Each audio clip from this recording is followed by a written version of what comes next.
solidão, destruição, desolação. Milhares constroem em vão e edificarão os lugares antigamente assolados e restaurarão os anteriormente destruídos e renovarão as cidades assoladas, destruídas de geração em geração.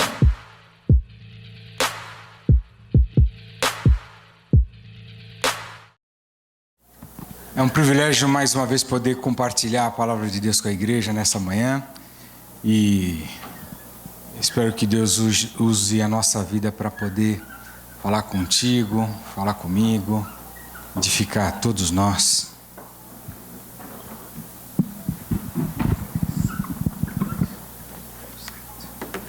Aí. Eu prefiro de madeira aqui. Bom, então, em fevereiro nós iniciamos uma caminhada com esse que agora é o Ministério Bem Casados. E esse nome também foi fruto de uma votação. E nós não começamos do zero. É importante o pastor Lene ter dito isso, porque ele só é uma reorganização desse Ministério de Casais que existe há tanto tempo na vila. Eu confesso que eu tentei lembrar as várias composições dele ao longo dos anos. Consegui 2 ou 3 formações atrás só e foi só até aí. Até porque já deve ter ido nessa conta aí pelo menos mais de 15 anos, é mais do que o que eu tenho de casado e aí eu não me interessei mais. E foi desde o início de fevereiro, então, um tempo de oração, conversa, reuniões, propostas, reescrevendo a missão do ministério, a visão, planejamento. Foram horas de conversa com esse time, todas muito prazerosas por sinal. E no finalzinho de abril, no início de maio, nós convidamos os irmãos do governo aqui da igreja local e aí nós validamos toda aquela proposta com esses irmãos. Eles sugeriram, proporam, ajustaram e, sobretudo, abençoaram essa caminhada.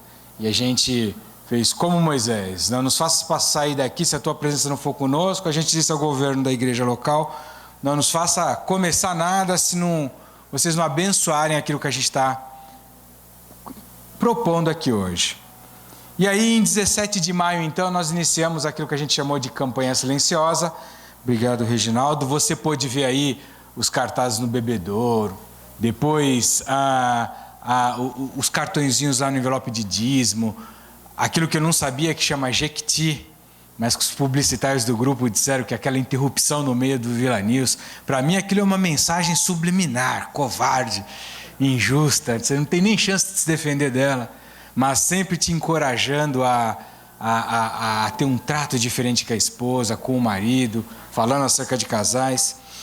E o Vila News, as redes sociais, o Face em especial da igreja, o alfabeto do casal. E, enfim, tudo de uma forma a começar a suscitar essa coisa, esse clima, criar esse ambiente. E em julho, então, também por sugestão da liderança da igreja, nessa reunião que a gente apresentou o planejamento e combinou como seria essa caminhada, os irmãos pensaram assim: vamos estender um pouco mais no mês de julho essa preparação e criar uma série de pregações no mês de julho que remeta à família. E aí corrobora com esse espírito da reestruturação do Ministério de Casais e a gente ministra a igreja sobre isso. Deixa eu treinar aqui. Eu acho que eu apertei tantas vezes aqui enquanto eu gesticulava. E até nos próximos 5 minutos eu me ajusto com isso aqui. O Gustavo me disse que demora 3 segundos cada mudança de tela. É isso, Gus? Aê. E no mês de julho, então, foi proposta para a igreja essa série Família em Obras. E a gente pode lembrar aqui aquela noite brilhante em que o pastor Lene, o Wagner e a Natália trataram da questão dos relacionamentos entre as diferentes gerações. E a gente sempre abordando não só a casa, os casais, mas a família como um todo. E ampliando muito esse conceito de família, não é só o papai e a mamãe não só os casados, aliás, mas também os solteiros, os viúvos, os divorciados, os que estão esperando no Senhor ainda, todos de uma maneira bem ampla, família. E foi falado nesse dia sobre os desafios de cada geração, as virtudes, os pontos de melhoria, o que um precisa ceder, o que o outro precisa ganhar. Depois nós tivemos aqui com o Saulinho, e eu confesso que foi uma das melhores palavras que eu ouvi esse ano, em todos os lugares em que eu ouvi alguma pregação. Ele tratou com muita coragem do testemunho dele, se expôs aqui e contou da história dele, que não era uma história trivial e que tinha tudo para ser alguma catástrofe. Fruto de um lar que não conhecia Jesus e pais distantes, separação, crise. E quando Saulo tinha tudo para destruir e dar continuidade a um ciclo de maldição, ele em Jesus aproveita uma oportunidade e começa a construir, reconstruir a vida dele e agora construir uma casa diferente que inclusive está referendando a família dele, da onde ele veio. A casa do Saulo tem redimido a família dele como um todo. O Saulo é um pai, as irmãs, e tem sido linda a história desse moço. E finalmente, domingo passado, quem não esteve aqui perdeu, eu quero te encorajar a pegar o YouTube, o canal do YouTube da Vila e assistir essa mensagem de domingo passado com um pastor que o TM e o PH conheceram e sugeriram e foi uma ideia, uma proposta brilhante. Pastor Carlos Macorde, que faz parte da Igreja Batista Memorial de Alphaville. Ele é um americano, tem 44 anos de casado, e ele tratou sobre a imagem de Deus, tocando a pele de Deus, levando a gente a perceber que uma família ela pode sim manifestar Deus de tal maneira que seja quase tangível ali.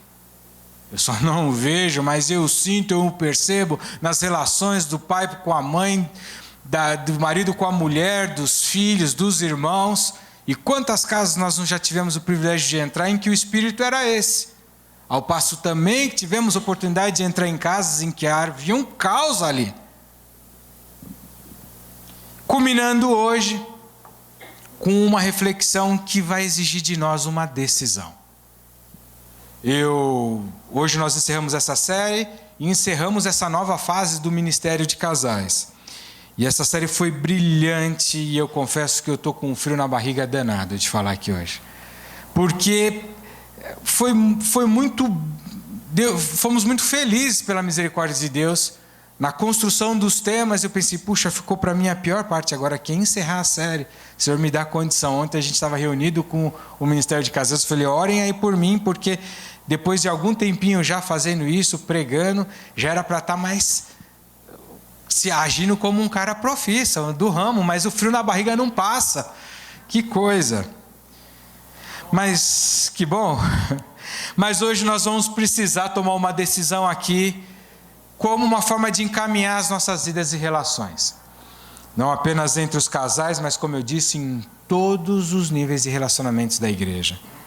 Onde moramos, onde congregamos, entre casados, noivos, amigos, pais e filhos, líderes e liderados, sejamos solteiros, viúvos, separados, divorciados, enfim.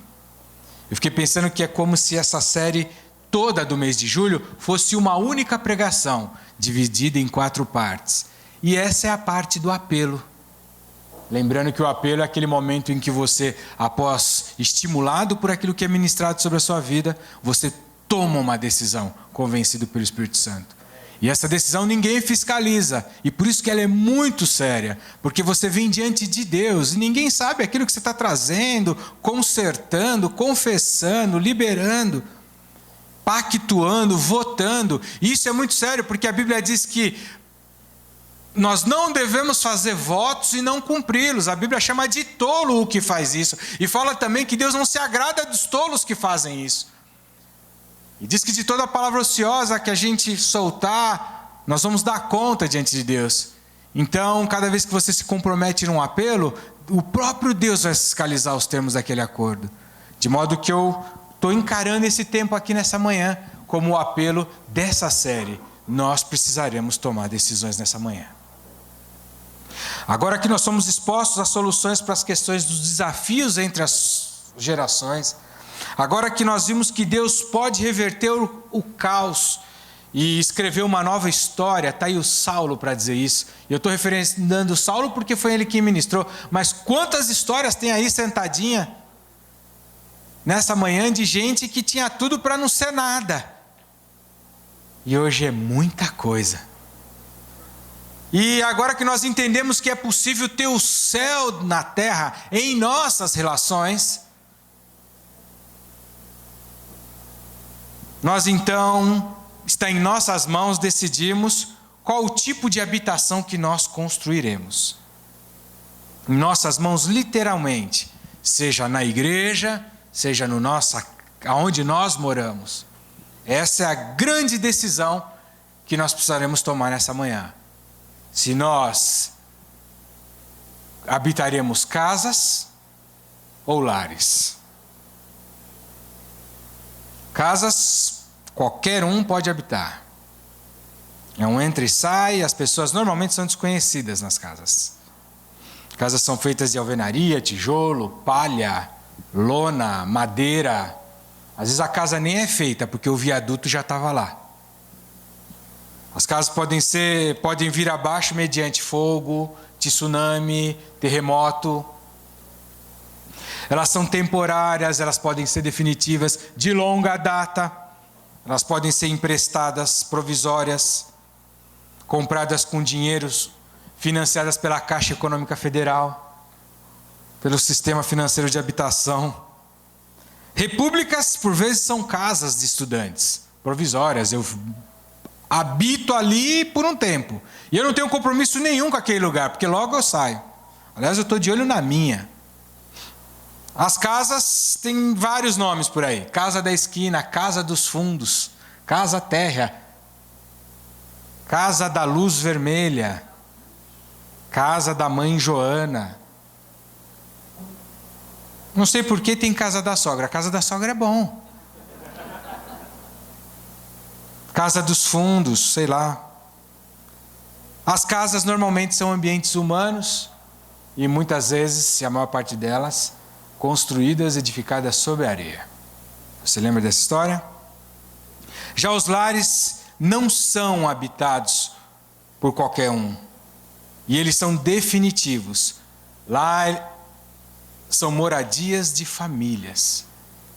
Os lares são feitos de gente que se ama, invariavelmente. Os lares não vêm abaixo, eles não racham. Portanto, eu não estou falando daquilo que ele é construído. Lembrando o tempo todo que eu estou falando da igreja, do lugar onde a gente habita, dorme, come, toma banho, se troca. Os lares, eles são cidades de refúgio.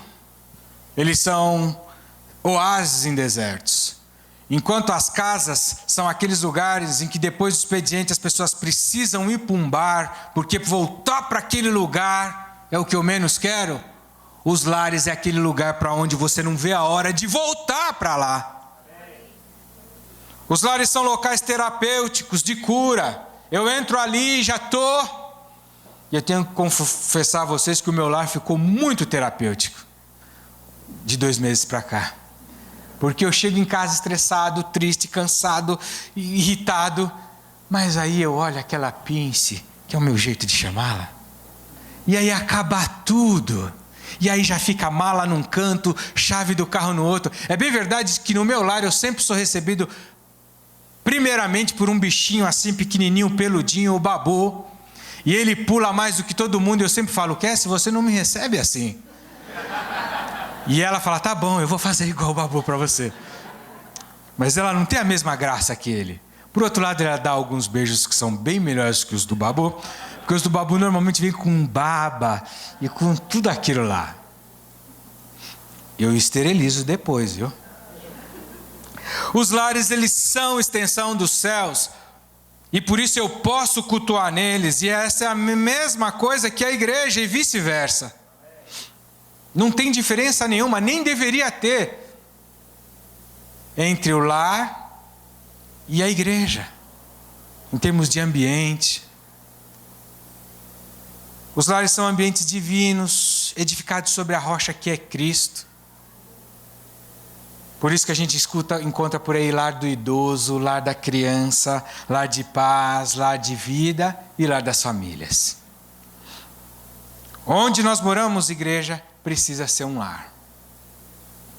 A igreja também precisa ser um lar.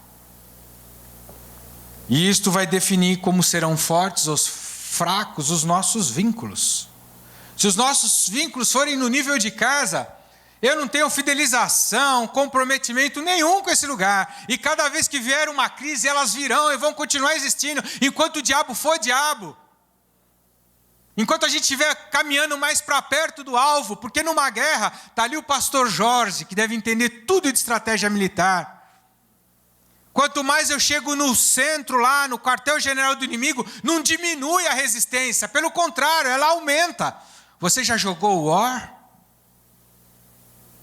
Então, se a luta está difícil, é um bom sinal, eu estou no caminho certo.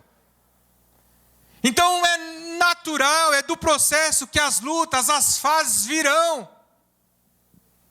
Num tempo desses eu estava perguntando para o meu pai, ele não sei se vai lembrar, e ele já tem aí na congregação em que ele está hoje, acho que 55, 60 anos lá, pai. 60 anos. E eu não sei o que eu estava falando com eles, e a minha mãe interrompeu, ela também, não sei se vai lembrar, e vai dizer assim: o problema de vocês é que vocês não perseveram. E a minha geração, infelizmente, não persevera. E é por isso que a gente troca de casa o tempo todo. E quando você pega o currículo espiritual de um crente médio, ele já tem 10 denominações na vida dele. Diferente daqueles antigos que entravam numa empresa e se aposentavam nela. Porque não compreenderam o conceito de lar. E se são assim com as igrejas, que serão com seus casamentos. Mas isso é só para a gente ampliar esse negócio de casa e lar. Já nas casas, as pessoas descartam o tempo todo. Os homens constroem casas e Deus edifica lares. E o grande sonho das pessoas, aliás, no Brasil se diz aí nos noticiários que existe um déficit habitacional. Não apenas de casas, eu quero entender que de lares também. E as pessoas costumam dizer que o sonho delas é ter a casa própria.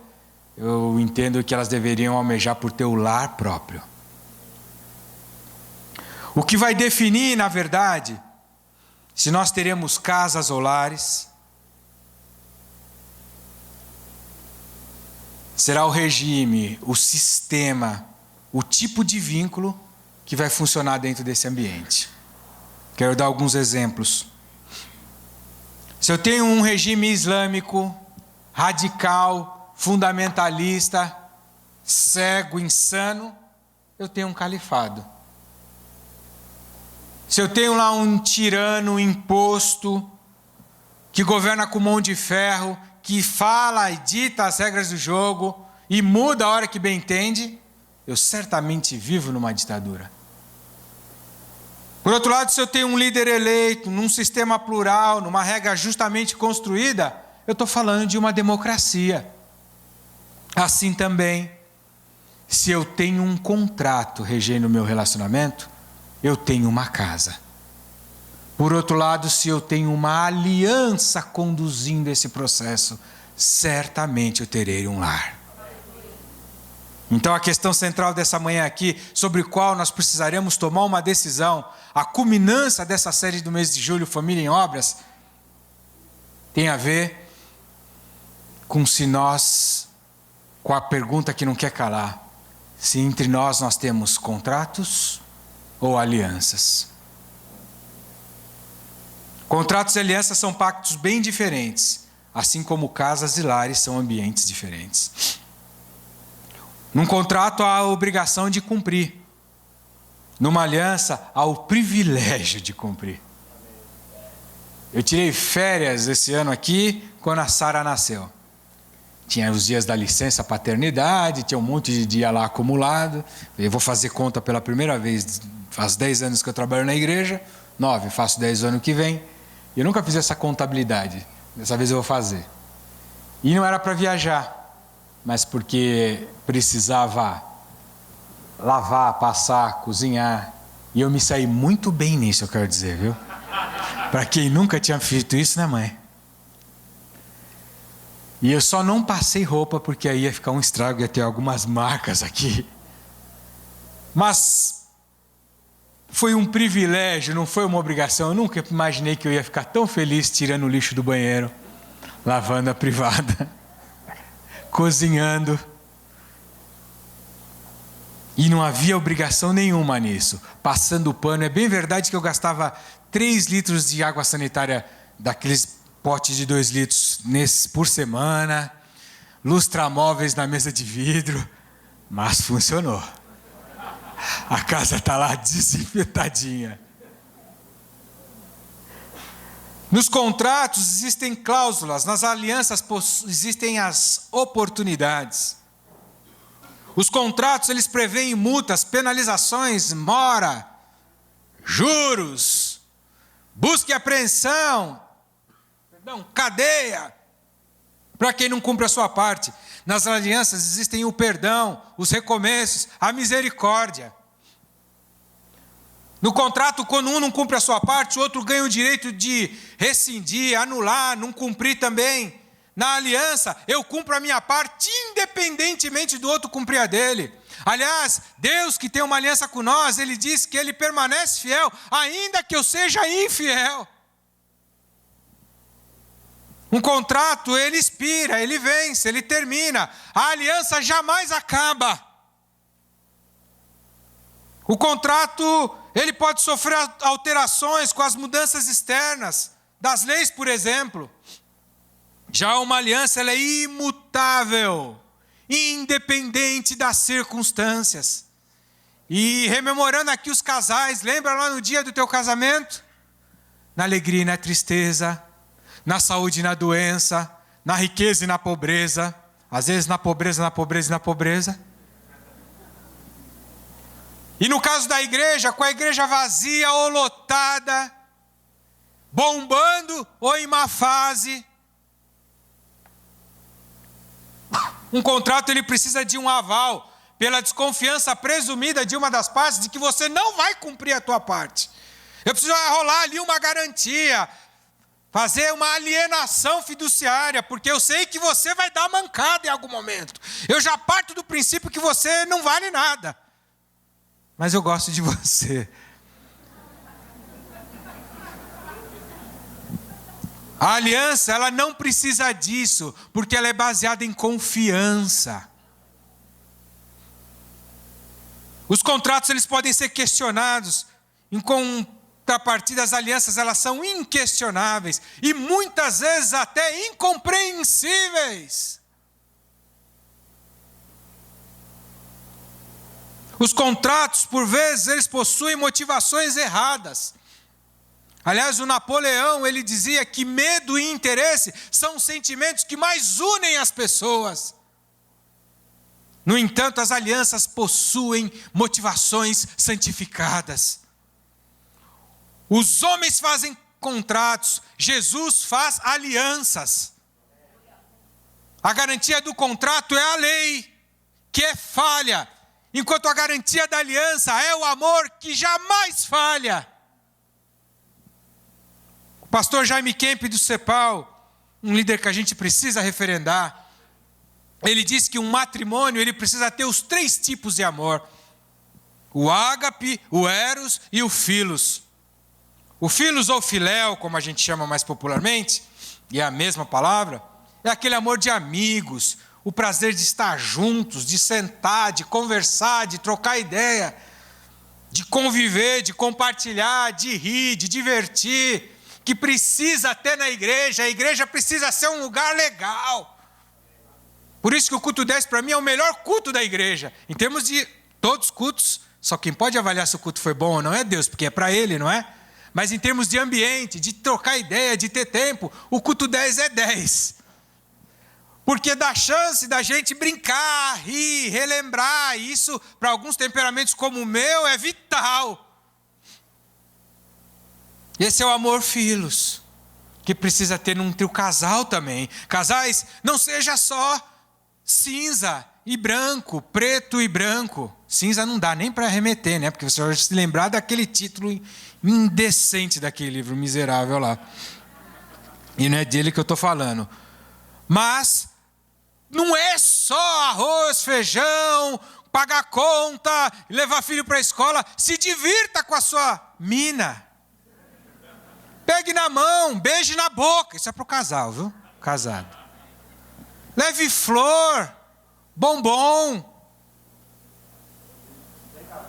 Bem casado. Você está vendendo, Jefferson? O Jaime Kemp fala também do amor eros, casados, que é o amor físico, íntimo, o prazer fundamental nas relações sadias. Porque em contrapartida, nas relações doentias impera a lascívia, os fetiches, a imoralidade.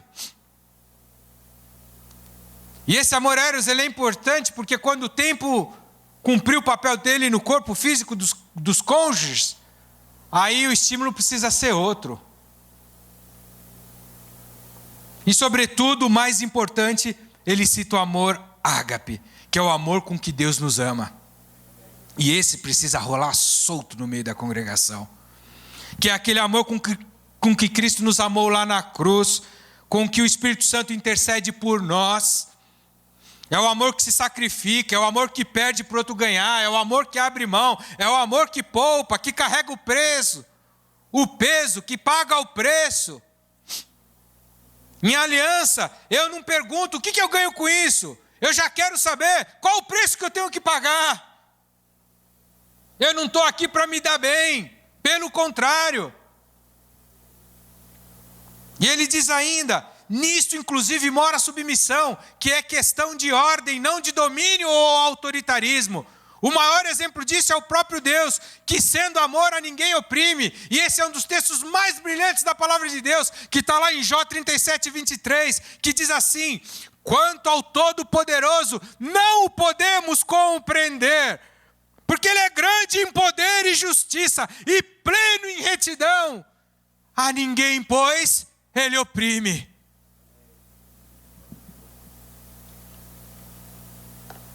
Esse é um grande desafio e sinal de maturidade.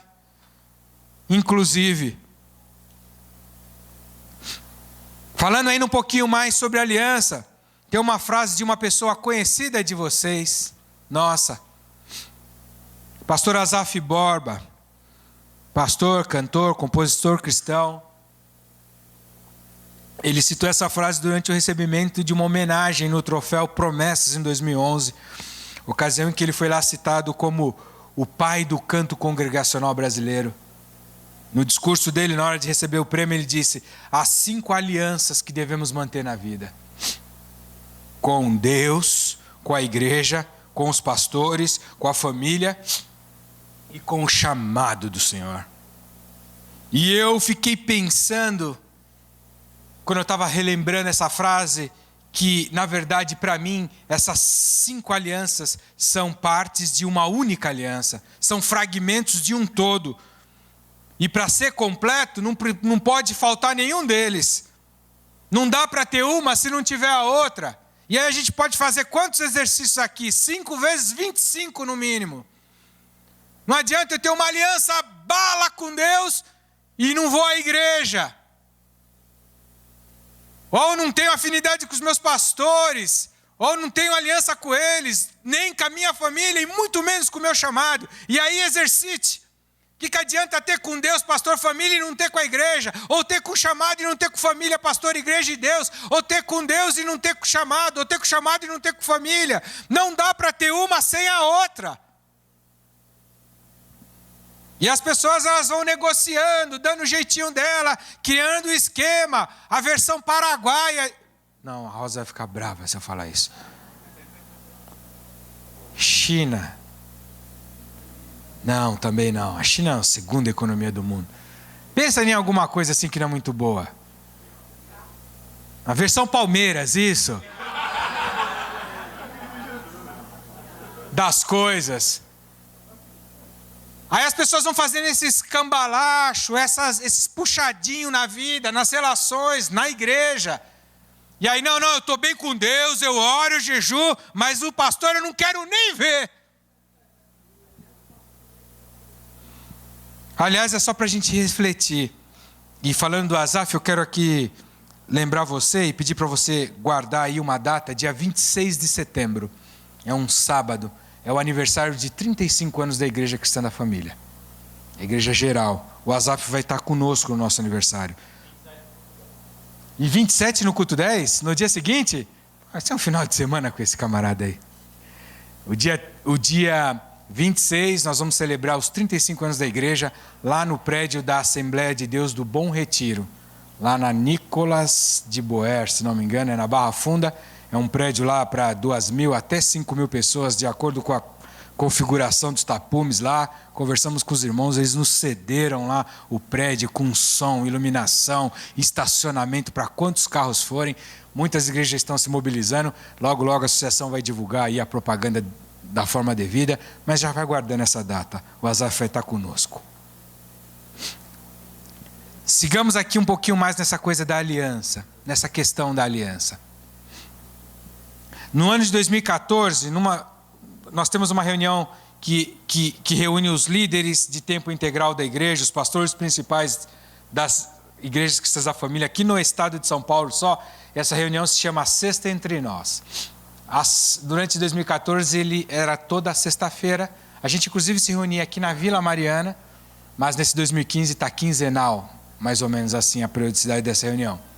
E sempre tem um momento de compartilhar, uma palavra conceitual, uma palavra para a vida pessoal do ministro, uma palavra para a igreja, tempo de oração, tempo de comunhão, tempo de reflexão, enfim, tempos especiais a gente passou ali. E numa delas, o pastor Joubert, na ocasião ele era do Campo Belo, Brooklyn, e hoje ele está em Angola. Ele trouxe para nós, ele copiou um aprendizado de um livrinho antigo chamado A Aliança, de um autor chamado James L. Garlow. E ele compilou as informações desse livro e trouxe para nós aqui um estudo sobre essa questão da aliança. Eu remeti a alguns desses pontos, em especial o que mais me chamou a atenção, porque ele nos ajuda a compreender o profundo significado das alianças que Deus fez e continua fazendo com o seu povo. É bem verdade, queridos, que nós aqui numa cultura ocidental não conseguimos compreender perfeitamente a profundidade de uma aliança, o significado delas. Na igreja, de um modo geral, hoje em dia, a compreensão, o entendimento bíblico dela é bem superficial. A gente normalmente pensa nisso quando pensa em aliança. E antes de Abrão, 2000 anos antes de Cristo, as alianças entre os homens, entre Deus e os homens, eram comuns. E eram celebradas como assim, ferramentas de preservação, proteção, domínio.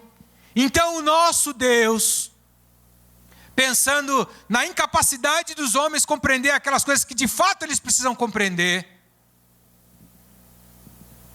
e por ser uma prática entre aqueles povos, e portanto seriam facilmente compreendidas, ele escolheu estas cerimônias para comunicar o seu amor à humanidade. E quando a gente observar aqui como eram feitas as alianças que Deus propunha, a gente vai ter um tremendo parâmetro para as alianças que nós devemos praticar. Seja em casa, seja na igreja, aliás, seja no lar ou seja na igreja.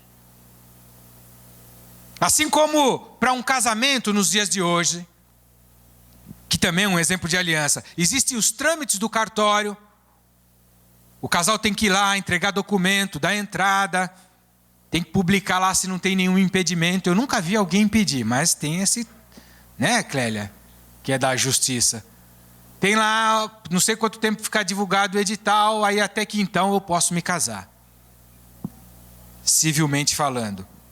Assim também, na época de Abrão, para se celebrar uma aliança, haviam passos. Eu não chegava aqui só na hora da ceia e trocava o cálice com alguém e dizia, eu tenho uma aliança com você, Ivan. Essas são facilmente rompidas. E os passos da aliança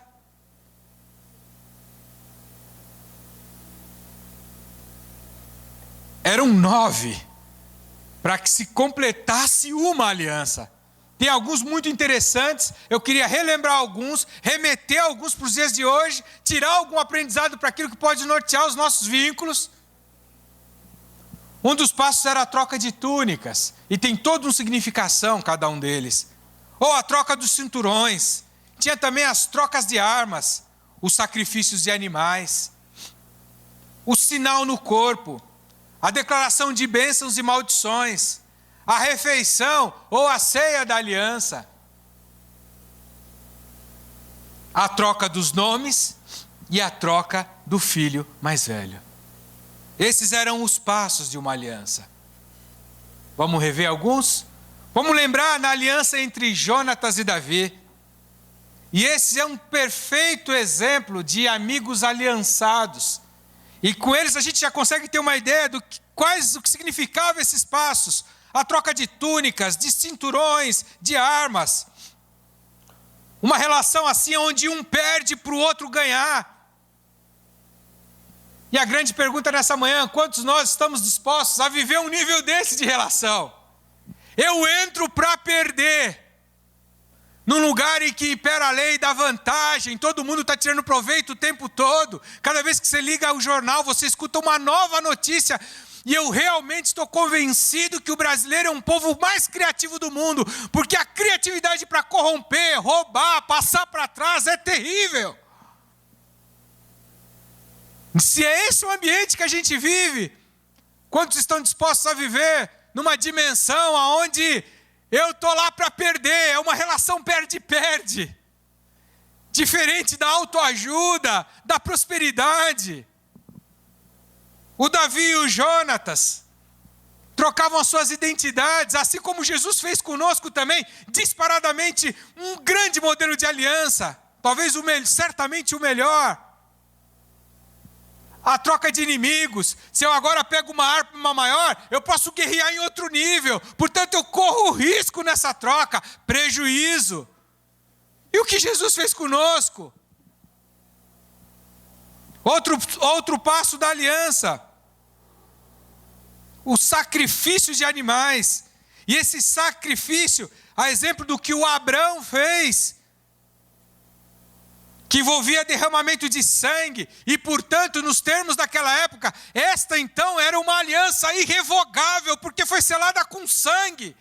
Daí as deturpações e os sacrifícios de animais que se fazem hoje em algumas religiões afro, que não tem nada a ver com o propósito inicial da aliança. E tinham alguns ritos nessa aliança, nesse processo. Um deles era o caminhar da morte, até oferecer o sacrifício. E aquilo, além de tornar ela irrevogável, tornava ela também inquebrável. Outro passo da aliança, o sinal do corpo, que eram verdadeiros memoriais de fidelidade, porque consistia em marcar o corpo. Pegava uma brasa viva e marcava o punho da pessoa. Daí, queridos, tem origem o você dizer tchau para alguém. Porque os aliançados se cumprimentavam mostrando a sua marca. Olha, eu tenho uma aliança com você, viu, Rafa? Hoje a gente fala, é nós, estamos junto.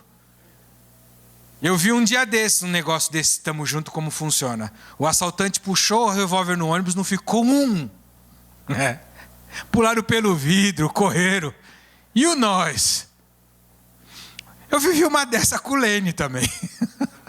Em 2010, o carro capotou no sul do Piauí lá, caiu num buraco numa ribanceira.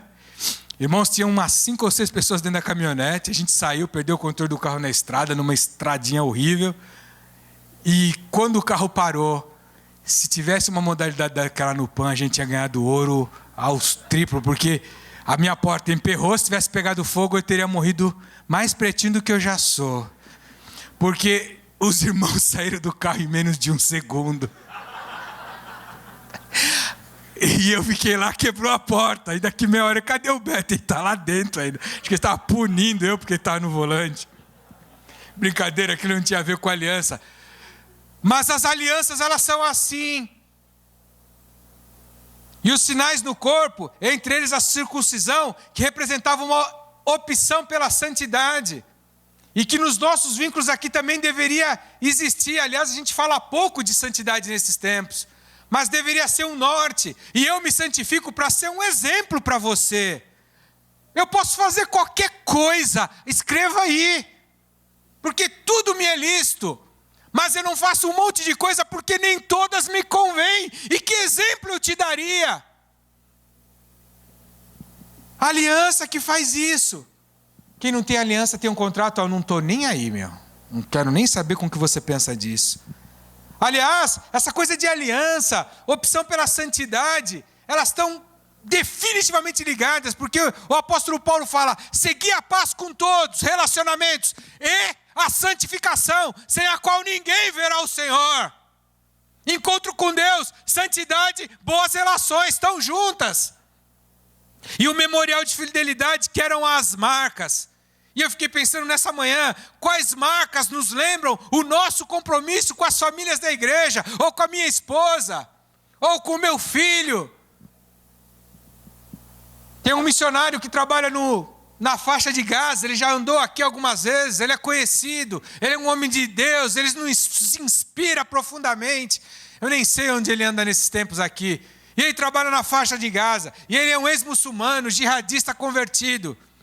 E a compreensão dele ficou tão profunda dessas coisas de aliança e de marca no corpo, que muitas vezes ele submetia-se ao abuso sexual para poder entrar nas cadeias e anunciar uma esperança eterna para quem como ele jamais poderia ser salvo na religião que estava, servindo o Deus que achava ser certo, mas sem conhecer o Deus de verdade. E eu, irmão, como é que pode essa imoralidade? Ele falou, esse corpo vai se perder, eu não tenho prazer, eu não tenho compromisso, é um pedágio. Mas quantos muçulmanos jihadistas se Hezbollah estão se convertendo por causa disso? Eu aguento. Eu saí assim envergonhado, porque se num ônibus lotado um homem encosta em mim, me dá até aversão. Ou a moça que o Macorde passou o vídeo aqui a semana passada, quer me dizer que aquela moça bonitinha, cuidando daquele moço com toda aquela deficiência, não deve ter uma mãozinha calejada, uma dor nas costas? Marcas do compromisso de aliança que ela tem com o par dela. E quais as marcas que a gente está disposto a carregar hoje? Talvez as marcas sobre a nossa reputação, que às vezes as pessoas descem a lenha, e nós não revidamos para não instaurar uma guerra santa, para não dispersar o rebanho. E é barato pagar esse preço, porque pelo menos a igreja fica incólume, o povo fica de pé, e eu suporto a carga. O prejuízo, e assim a gente protege um monte de vida. Será? Outro passo da aliança eram as bênçãos e maldições, baseadas lá no Deuteronômio 28. E o próprio Deus foi quem deu essa dica. E ele falou, olha, eu estou fazendo uma aliança com você aqui, e eu vou te dar ainda um estímulo para você cumprir a tua parte. Eu vou te prosperar no campo, na cidade, tua porção, tua amassadeira, na entrada, na saída, no dormir, no levantar. É uma relação de ganha-ganha. Mas eu estou te dando uma dica, se você fizer isso, aquilo, obedecer, cumprir, guardar os estatutos. E ele também dá um grande alerta, olha, por outro lado, se você não fizer tal coisa e tal coisa, vai acontecer isso, aquilo e aquilo outro. Aí no final ele dá um estímulo muito elegante. Escolhe, pois, a bênção para que vivas. E eu fiquei pensando que os nossos lares, eles precisam ter uma cultura de abençoar, irmãos. Nós reclamamos, murmuramos, atacamos, temos palavras duras, ásperas, e nós precisamos ter uma cultura, um linguajar, um dialeto, um hábito de abençoar. Isso não é política, não é lisonja. Por vezes eu faço isso e as pessoas falam que é política, mas não é. Deus sabe meu coração. Você é lindo sim, é precioso, é amado, é especial, tem valor. Tinha um livrinho que há muito tempo atrás fez um tremendo sucesso do Don Gossett, Há Poder em Suas Palavras. E o livrinho tratava no aspecto da guerra espiritual, quando eu amaldiçoava acontecia mesmo. O pai que falava que a menina não valia nada e ela não valia nada. Agora, se isso é uma contrafação da obra de Deus, é um plágio piorado do que o diabo faz, por que então a gente não pega a coisa boa disso? Não é porque existe a nota de dólar falso que a verdadeira não tem seu valor. Aliás, ganha ainda mais valor quando eu pego ela na mão, já que existe a falsa. Então vamos cumprir o original. Vamos usar essa mesma força para abençoar. Olha, Alessandro, você é uma benção, velho. Bahia, você vai fazer falta aqui, mano. Irmão Ivo, preciso do senhor. Quanta experiência não tem aí? Precisamos criar essa cultura. Minha esposa, você é uma benção, você não é uma estressada, não. Isso é um exemplo só, viu? Porque aqui é... Olha lá, depois eu vou apanhar em casa. A refeição da aliança era um outro passo.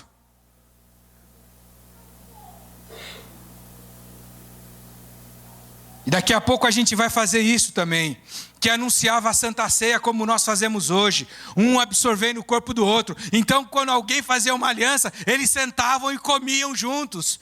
Aliás, nasceu disso esse hábito. Tem um monte de coisa que a gente faz e não sabe de onde vem. Essa coisa de ir lá no casamento, os noivos trocar a aliança, sabe? Tomar o cálice do outro, dar um pedacinho de bolo na boca. Era um absorvendo a vida do outro. A troca dos nomes, e essa eu achei fantástica. Deus fez uma aliança com Abraão. Eu vou explicar essa é demais. Esse passo. E por conta dessa aliança, Deus deu o filho dele, pediu o filho de Abraão para si, o Isaac. Em contrapartida, ele deu o filho dele, Jesus, para os filhos de Abraão. E um dos passos da aliança era a troca de nomes. Olha que interessante.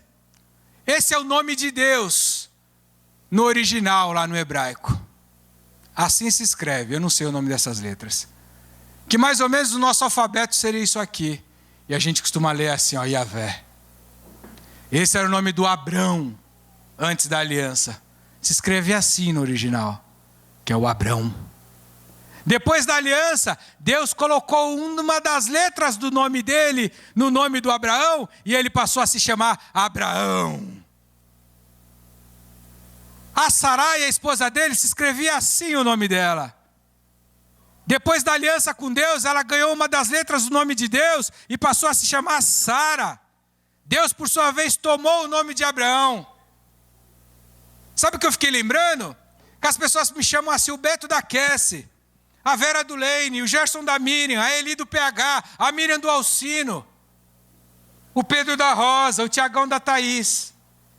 Lembra da história do Azaf, da aliança com Pessoa, Chamado? Fala com o Gus do Data Show, o Alê da Mesa, o Ivan do Baixo. A aliança com o Chamado. E tipifica também, nos dias de hoje, a aliança com a igreja. Olha, é o Alzimar da Cristã da Família. É o fulano lá da ICF. Fala com os irmãos lá da vila. É o Beltrano da Vila Mariana. Está misturado. Há uma mescla. Nas nossas alianças, os nossos nomes devem se mesclar, se juntar. Já não é mais lugar para o indivíduo, e sim para o coletivo agora. Porque no indivíduo reside a imperfeição, e no coletivo a perfeição. Aliás, a unidade é no nós. Não há estrelas. Há um conjunto, uma constelação. Irmãos, o mais forte de todos, que é a troca do filho mais velho. E esse era o último passo da aliança. Aqui havia uma declaração da verdade daquela aliança. Ela podia ter cumprido todos os passos, mas se não chegasse nessa etapa, ela não era uma aliança de fato e de direito. E Deus, que tinha feito a aliança com Abraão, e eles eram parceiros de aliança, precisaram cumprir essa etapa. Portanto, Abraão deu seu filho Isaque para Deus, e Deus, por sua vez, deu seu filho Jesus para os descendentes de Abraão. Algo de muito valor naquela relação. Algo que realmente custe. E eu fiquei pensando, o que eu daria que me custasse tanto pela sua vida? Ou pela minha esposa? Ou então a gente vai fazer um negócio aqui, meio casa, e a gente precisa fazer meio lar. Fica claro aqui, queridos, o poder e a profundidade de uma aliança. E esse estudo vai muito além. Os termos hoje certamente são outros, mas o poder e a profundidade deveria continuar no mesmo nível. Contratos ou alianças, casas ou lares. Estamos prontos para morar? Para terminarmos, comparecer ao estacionamento, o céu tá tal. Esse não foi eu. Eu preciso reconhecer aqui junto com você que certamente desenvolver e manter relacionamentos de aliança não são tarefas fáceis. Graças à nossa bendita, entre aspas, humanidade. Nós temos temperamentos, manias, trejeitos, jeitos, enfim. O dia a dia, os conflitos, os desentendimentos e tantas outras coisas. Eles testam, eles pressionam o tempo todo, todos os dias, as nossas alianças. Em casa, no lar e no lugar onde nós congregamos. Mas o perdão, queridos, é uma ferramenta poderosa que sempre nos ajuda a recomeçar. E possibilita a retirada dos obstáculos para a gente seguir na edificação dos nossos vínculos baseados em aliança. Fortalecendo, edificando os nossos relacionamentos. Jesus perdoou o homem na cruz para reatar a aliança quebrada. E eu poderia falar tanto de perdão, não dá. Precisa ser sempre, daí o 70 vezes 7. Mas eu pensei em dar uma dica sobre o perdão aqui só nessa manhã para encerrar. Eu tenho aprendido e sido exercitado nisso. Que nós só perdoamos alguém quando nós compreendemos essa pessoa. Impossível perdoar alguém que eu não compreenda. Eu pensei em dar um exemplo bem neutro e bem bobo para você poder aplicar ele majoradamente depois na tua vida aí. Pensei em 2 exemplos. Um deles aconteceu esta semana. Lá em casa a gente gosta de algumas séries de TV. Eu assisti todas as temporadas do 24 Horas. Eu amo o Jack Bauer. É o meu herói. Aliás, precisava até a 10ª. A gente gosta do Under the Dome. E é um barato. Mas uma delas brasileiras que a gente gosta é o MasterChef Brasil. E tem lá aquele mestre, o chefe Fogaça. Aquele cara todo tatuado. E não sei porque Cagas d'Água ele tem o ano em que eu nasci tatuado no pescoço. 1974. Será que é o ano que ele nasceu também? Mas eu não gosto daquele cara. Não gostava. Porque eu acho que não tem nada a ver ser daquele jeito que ele é, intransigente. Quem já viu o MasterChef Brasil?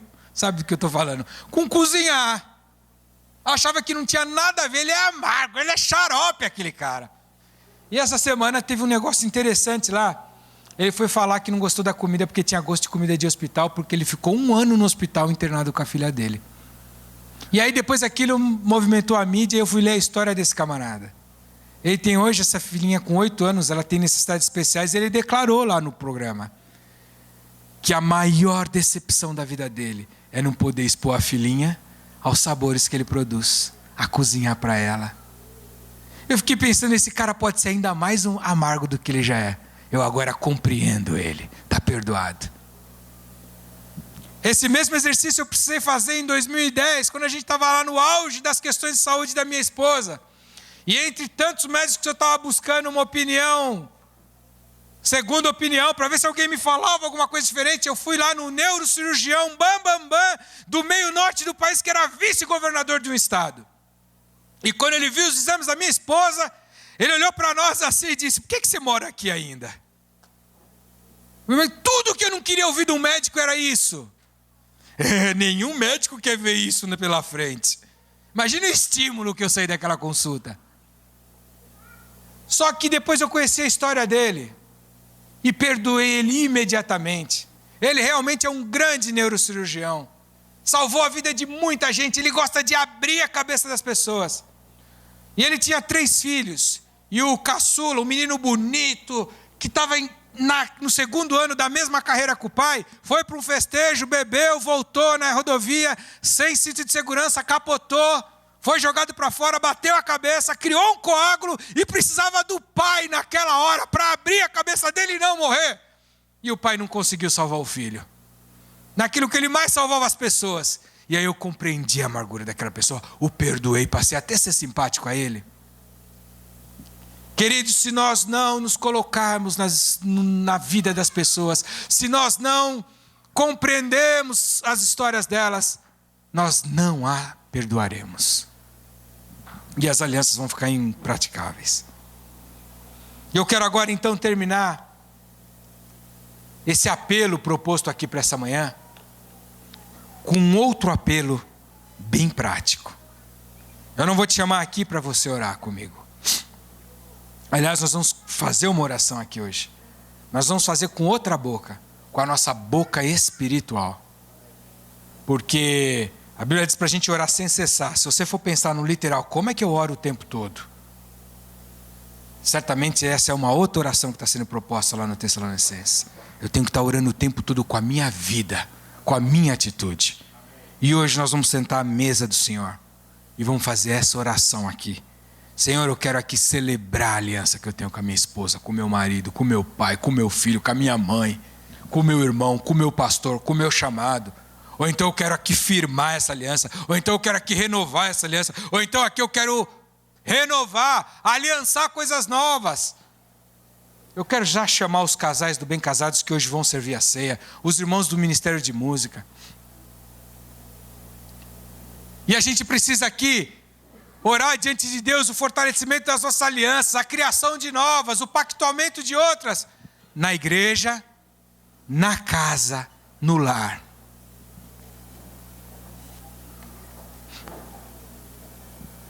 E eu não tenho dúvida que hoje é tudo o que Deus quer de nós nessa manhã, nesse mês, daqui para frente.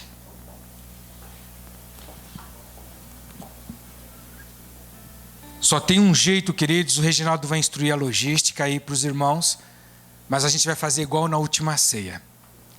Os irmãos daqui vão se levantar, vão pegar o apetrecho, vão passar, vão voltar e vão vir para cá. Depois os irmãos daqui vão fazer a mesma coisa e finalmente vocês pegam os elementos, vão por lá, volta. Numa grande oportunidade da gente ver que no meio do caminho a gente tem alguma pendênciazinha aí. As farpas existem, as lutas vêm. Então essa é uma chance nessa manhã da gente superar essas coisas, aliançar de novo, perdoar, exercitar a bênção. Quantas coisas faladas aqui a gente já pode pôr em prática aqui nessa manhã? A gente daqui a pouco vai sentar lá na mesa, vamos poder trocar os alimentos. Agora a gente pode trocar também os elementos. Tem muita coisa acontecendo aqui hoje, irmãos. E assim como aquele apelo em que você vem aqui na frente, recebe uma oração domingo após domingo, e você faz pactos com Deus, votos de mudança, e ninguém fica te fiscalizando. Mas o Deus com quem você pactuou olha o teu coração. Essa mesma atitude vai ser requerida de nós nessa manhã. Eu não devo me assentar nessa mesa com rupturas. Por outro lado, eu não posso ficar fora de me assentar dessa mesa.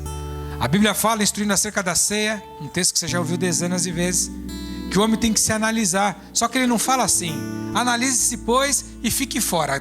Tome ceia só a próxima. Ele fala: analise-se, pois, o homem a si mesmo, e assim coma e beba.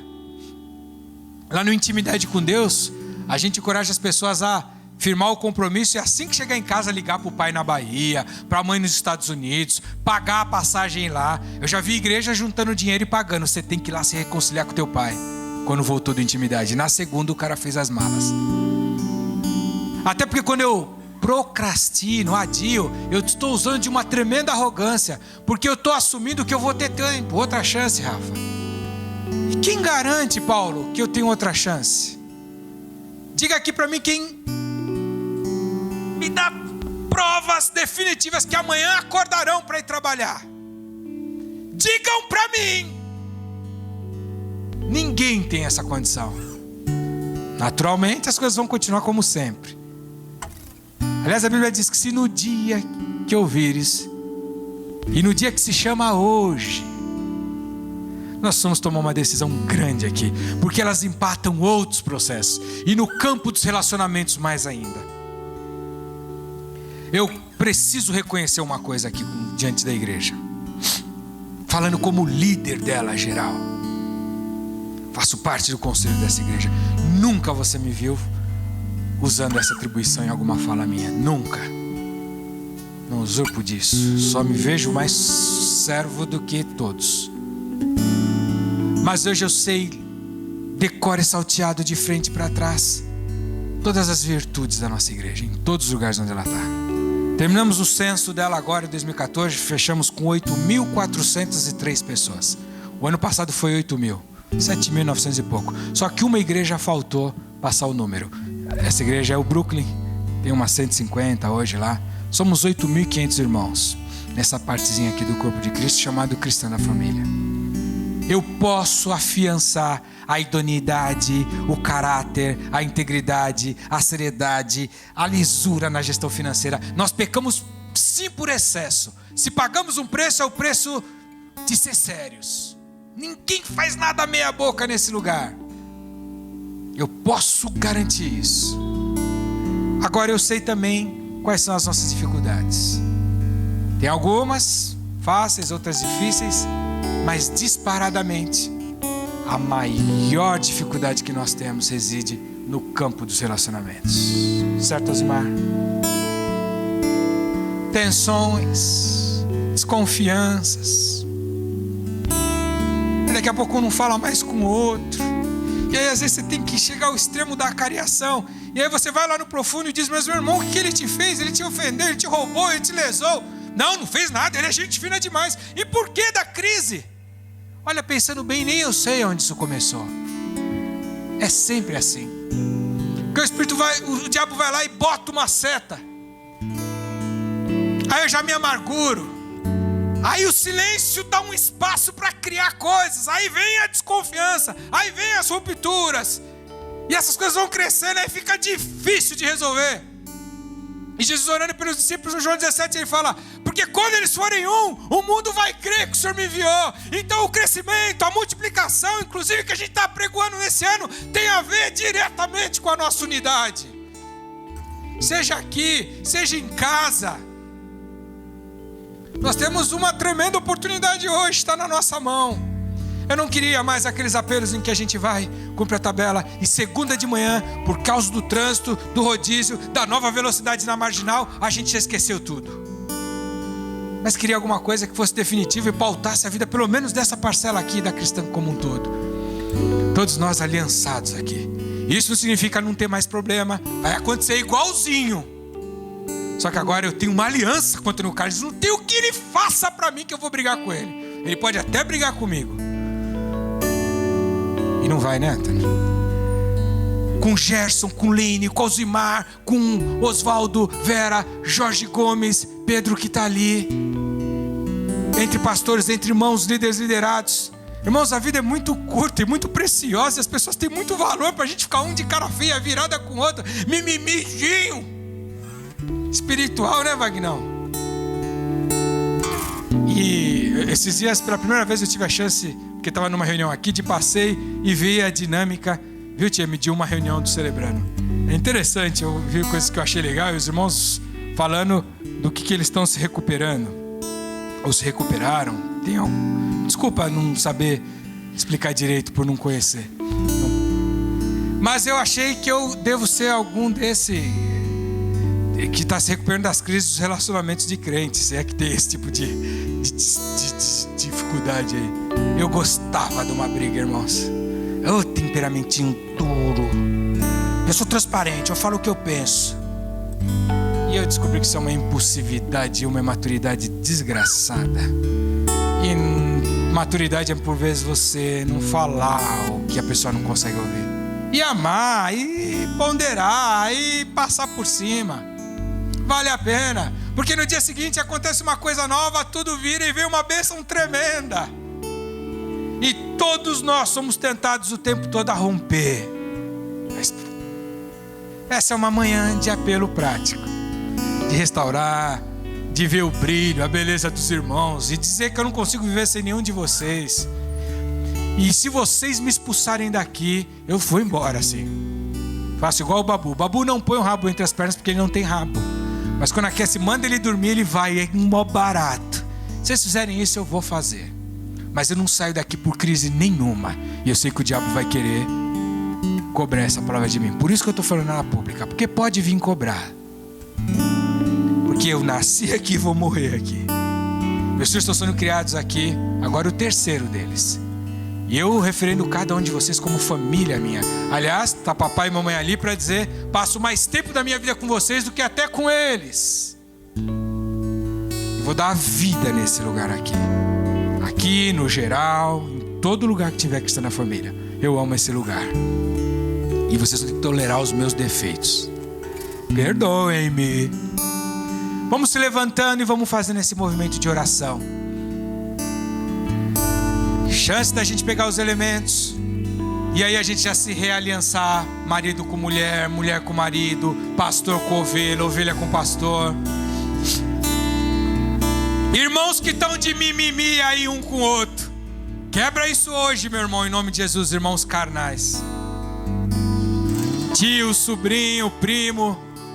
Se não tiver, beleza. Que você é alguém então, quase que um robô. Não briga com ninguém. Um avatar você é. Mas se você é de carne e osso, precisa liberar perdão nessa manhã. Vá fazendo isso.